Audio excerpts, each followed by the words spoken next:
Assalomu alaykum, hurmatli Ustokin obunachilar. Biz navbatdagi bitiruvchimiz Asadullo. Assalomu alaykum. Meni ismim Asadullo. 2022-yillardan boshlangan. $100 dan $100,000 chiqsa bo'ladimi? Uverenli ayta olaman, ishonch bilan ayta olaman, chiqsa bo'ladi. Bilim bo'lsa, yetarlicha tajriba olinsa, даже 15 kun o'qisa ham chiqsa bo'ladi. 15 kun o'qisa ham chiqsa bo'ladi. Ha. Assalomu alaykum, hurmatli Ustokin obunachilar. Biz navbatdagi bitiruvchimiz Asadullo Dubaydan kelib, meni darslarimga, offline darslarimga qatnashdilar. Asadullo, meni obunachilarimga o'zingiz haqingizda qisqacha tushuntirib bering. Ya'ni nima ish qilasiz? O'zi asli qayerdansiz va kriptoga qiziqishingiz qachon paydo bo'ldi? Assalomu alaykum. Meni ismim Asadullo. 7 yildan beri Dubayda yashayman. Dubayda ishlab kelaman. Hozir avtosalonda, mashina sohasida ishlayman, sotuv bo'limida. Kriptoga qiziqishim 2022-yillardan boshlangan. 2022-yillarda boshlangan.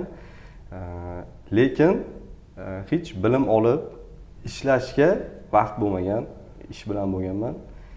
O'shandan beri kuzatib kelaman kripto olamini. Kripto olamini. 2022-yil kuzatishni boshlagan bo'lsangiz, Bitcoin narxini ish bilib o'rgansizmi? 68 mingdan qaytib, 60 o'sha 18 ming, 16 ming atroflariga qaytgan vaqt edi. Shuni sotib olish degan narsani o'ylaganmisiz?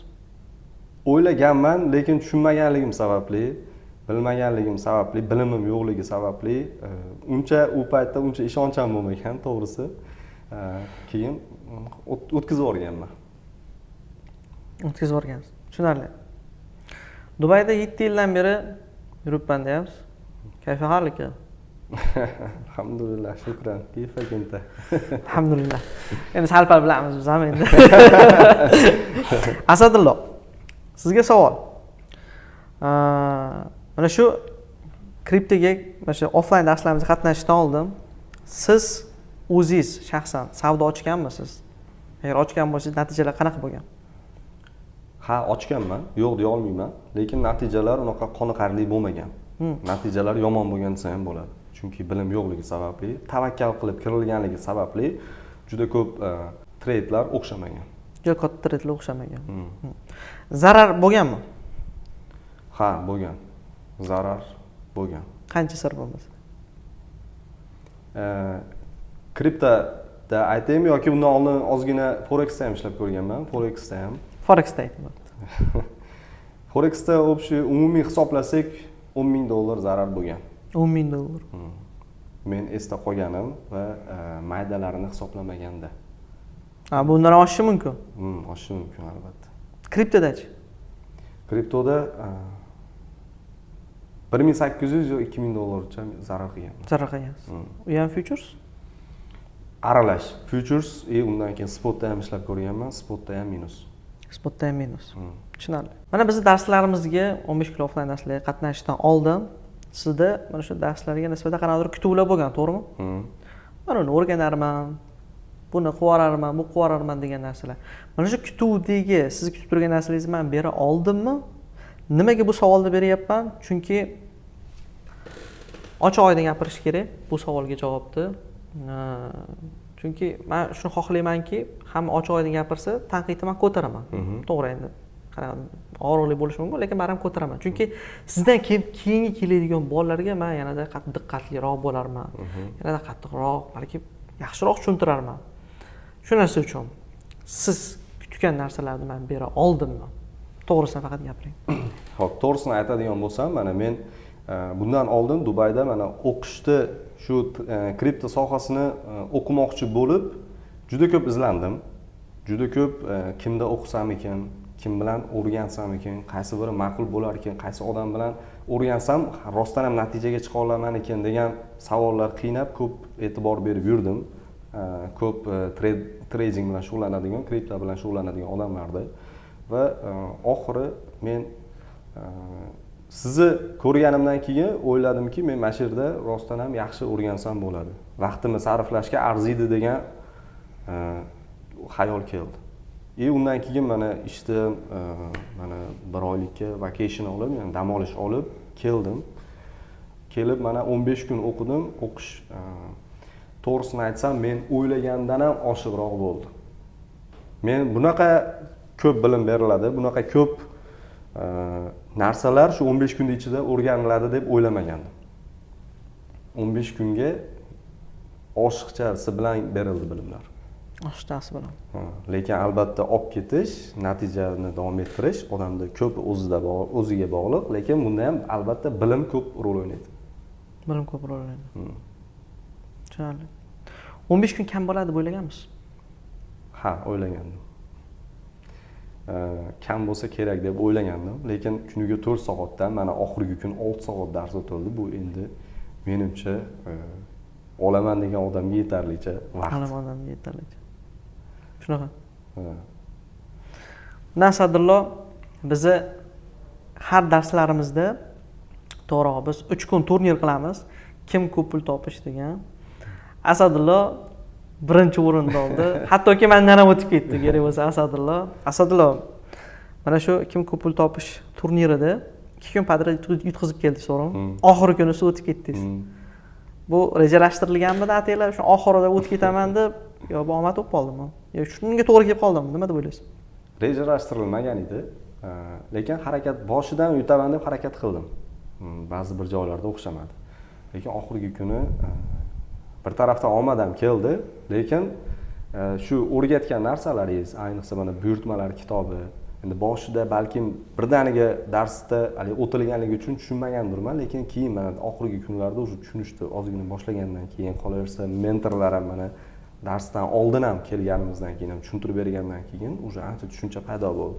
Keyin undan keyin tushuncha paydo bo'lgandan keyin, bilim paydo bo'lgandan keyin odamda o'ziga ishonch ham ozgina paydo bo'ladi, ishonchi ham ortadi va shulardan kelib chiqib menimcha omad hammasi aralash, shu bilan oxirgi kunda challenge'da g'olib bo'ldim. Shu sabab bo'lsa kerak deb o'ylayman.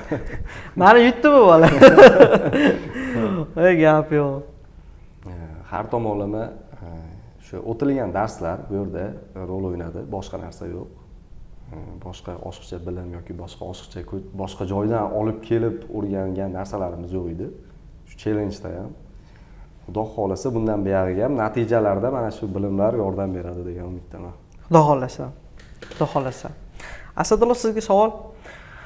Umuman mana shu trading sohasini boshlab turganingizda uyingizdagilar qanaqangi fikr bildirishgan? Hate yo uyingizdagilarga aytmaganmisiz bu narsani? Yo'q, uydagilar xabari bor, lekin unaqa hech qanaqa hate nima deydi, qilma deb to'sqinlik bergani yo'q. Chunki ular doim menga ishonishadi. Men uydagilarga qo'limdan kelgancha yordam berganligim uchun men nimani qilmoqchi bo'lsam, ular qo'llab-quvvatlaydi. Shu taraflama haligi ulardan nima deydi, qarshilik kutganim yo'q. Qarshilik kutmadingiz. Atrofdagi do'stlarchi? Friendzone. Friendzone atrofdagi do'stlarning ko'pchiligini xabari yo'q. Lekin xabari borlar ham ishonmagandek bo'ldi. Ishonmaganda bo'ldi. Men shunaqa tushundim. Endi aytmaydi o'zingizga, lekin men shunaqa tushundim. Siz shunaqa tushundingiz? Videolaringizni ham ko'rsatganimda ayrim odamlarga 15 kun ekan u dars, nimani olsa bo'ladi 15 kunda. 15 kundan keyin trading kriptoni spotda ishlab ketsa bo'ladimi degan savollarni berdi. Asadullo, darslar davomida men treyderlarning turlarini tushuntirib o'tib ketdim. Ya'ni bizda day trader bor, scalper bor, swing trader bor va albatta investor bor. Sizga qaysi savdogar ma'qul bo'ldi? Menga shu darslarni o'qib tugatgandan keyin men hozirgi qilgan xulosam menda day trader ma'qul bo'lyapti. Day trading ma'qul bo'lyapti. Day trading, ha.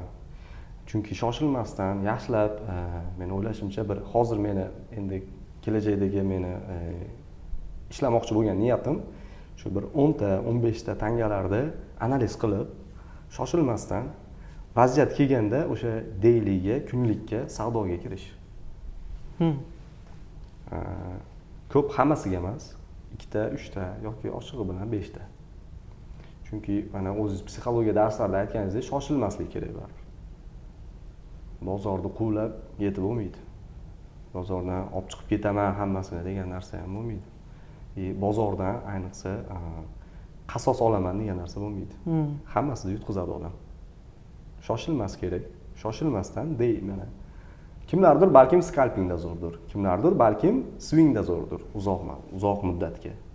Kimlardir deydi. Men hozircha daily, ya'ni kunlik trading qilish menga ma'qul bo'lib turibdi.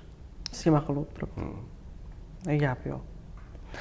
Asadullo, mana shu har bitta o'quvchimiz, siz ham o'ziga signal kanal ochgansiz, to'g'rimi? Signal kanal, ya'ni bu savdo jurnali desa ham bo'ladi. Shu savdo jurnaliga signal tashlab boryapsiz. Statistika qiladigan bo'lsak, 10 tadan nechtasi o'xshayapti? O'rtacha olib aytadigan bo'lsak, 3 ta, 4 tasi o'xshayapti. 3 ta 4 tasi. 3 ga 1 nisbatda ishlayapsizmi? Ha. 3 ga 1 nisbatda ishlab turgan bo'lsangiz, hattoki 3 tasi o'xshasa ham, siz baribir ham plusda chiqasiz. Ha. Chunki 3 plus 3 ko'paytirilgan 3 9, baribir ham plusda chiqyapsiz. To'g'ri. Shunaqa. Lekin bu 3 tasi o'xshayapti deganda qolganlari o'xshamayapti degani emas. Qolganlari ya'ni nima deydi? Hali zonaga yetib kelmayapti. Haligi baribir keladigan ishlasa bo'ladigan vaziyat chiqadi. Shunaqa bo'lyapti ko'pida. Ya'ni o'sha 10 tadan deylik mana 2 ta 3 tasi o'xshasa, yana 2 ta 3 tasi, balki 4 tasi o'sha vaziyatga kelishini kutyapmiz. Shunaqa bo'lyapti. Bu degani hali 3 tasi o'xshayapti, qolgan 7 tasi stop loss bo'lyapti degani emas. Bu menimcha yaxshi. Tushunarli. Asadullo, endi sizga savol. Mana bir eksperimentda adashmasam bir boshlarida siz kuzatishni boshlagansiz, mana tugashiga ham nasib qildi. Ha. Nasib qildi. Nima deb o'ylaysiz mana shu 15 kun ichida olgan bilimlaringizdan kelib chiqib, ayting, $100 dan $100,000 gacha chiqsa bo'ladimi? Uverenli ayta olaman, ishonch bilan ayta olaman, chiqsa bo'ladi. Bilim bo'lsa, yetarlicha tajriba olinsa, даже 15 kun o'qisa ham chiqsa bo'ladi. 15 kun o'qisa ham chiqsa bo'ladi. Ha. Bu bor narsa, bemalol ayta olaman. Kelib o'qigan odam, ko'rgan odam sifatida aytaman. Bu bor narsa. $100 dan $100,000 gacha bilim bilan spot savdoda hech qanaqa futuresiz yoki forex savdosiz yoki bir razgonlarsiz, bu faqat bilim bilan. Chunki 10 oy deyilyapti. 10 oy ham o'zi kichkina muddat emas, o'zi aslida. $100 dan agar bilim bilan, tajriba bilan ishlasa, yetarlicha muddat qilsa bo'ladi albatta. 300 kun. Bu salkam 1 yil. Salkam 1 yil. Asadullo, sizga oxirgi savolim. Ustokin Trade'ni offline darslarini yoki umuman Ustokin Trade'ni o'z yaqinlaringizga, do'stlaringizga tavsiya bergan bo'larmidingiz? Albatta. Albatta tavsiya bergan bo'lardim. Chunki darslar juda ham qoniqarli darajada. Eng asosiysi vijdoni. Bunaqa faqat boshlang'ichda o'tib berib yoki qaysidir mavzuni bir cho'zib o'tib yurish emas. Eng kerakli shu trading sohasidagi, kripto trading sohasidagi eng kerakli bilimlarda, eng kerakli darslarda odamga kerakli bo'ladigan bitta odam o'zi noldan boshlab savdo qila oladigan darajasiga yetadigan bilimlarni olsa bo'ladi 15 kunda. Men tavsiya beraman. Ko'rib turganlarga ham va atrofimdagi so'raganlarga ham ishonch bilan tavsiya beraman. Rahmat. Kripto tradingni boshlashga ikkilanib turganlarga nima tavsiya bergan bo'lardingiz? Ikkilanib turganlargami? Bu hayot, bu yoshlik, bu umr bir marta. Albatta sinab ko'rish kerak. Qiziqdimi, odam qilmoqchi bo'lyaptimi, qilib ko'rish kerak. Afsuslangandan ko'ra, qila olmasdan afsuslangandan ko'ra, qilib yutqizib afsuslangan sal yaxshiroq. Lekin albatta bilim bo'lsa, yutqizish kamroq bo'ladi. Gap yo'q. To'g'ri.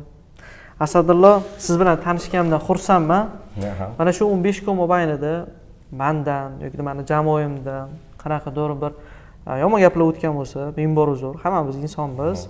Sizni Ustokin Trade'da doim kutib qolamiz, boshqalardan kutib qolamiz. Eshigimiz doim ochiq.